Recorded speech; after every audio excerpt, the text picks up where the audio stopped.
નવસારી શહેરમાં વહેલી સવારે પડેલા વરસાદે શહેરના પોશ વિસ્તાર ગણાતા લુન્સી કુઈ માર્ગો પર પાણી ભરાઈ જતા જનજીવન અસ્તવ્યસ્ત થઈ ગયું।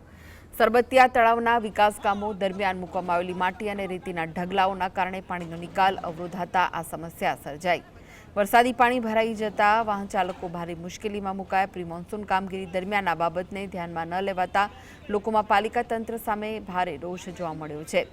તો મહાનગરપાલિકાના કમિશનર પોતે સ્થળ પર પહોંચી પાણીના નિકાલની કામગીરીમાં જોડાયા। શહેરના મુખ્ય વિસ્તારમાં પાણી ભરાતા વહીવટી તંત્રના આયોજન સામે અનેક સવાલો ઊભા થયા છે।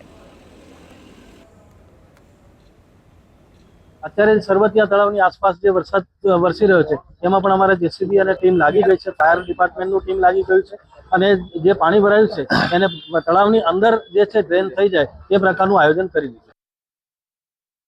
તળાવની પાર પૂરી શકાય નહીં, તળાવને ક્ષેત્રફળ ઘટાડી શકાય નહીં, તળાવની 20 થી 30 મીટર સુધી કોઈ પણ જાતનું બાંધકામ થઈ શકે નહીં, પરંતુ તે તમામ નીતિ નિયમોને દૂર કરીને તળાવની પાર ઊંચી કરીને 15 મીટર જેટલી તળાવની પાર પૂરી કરી અને તળાવના ક્ષેત્રફળમાં 40% જેટલા ઘટાડો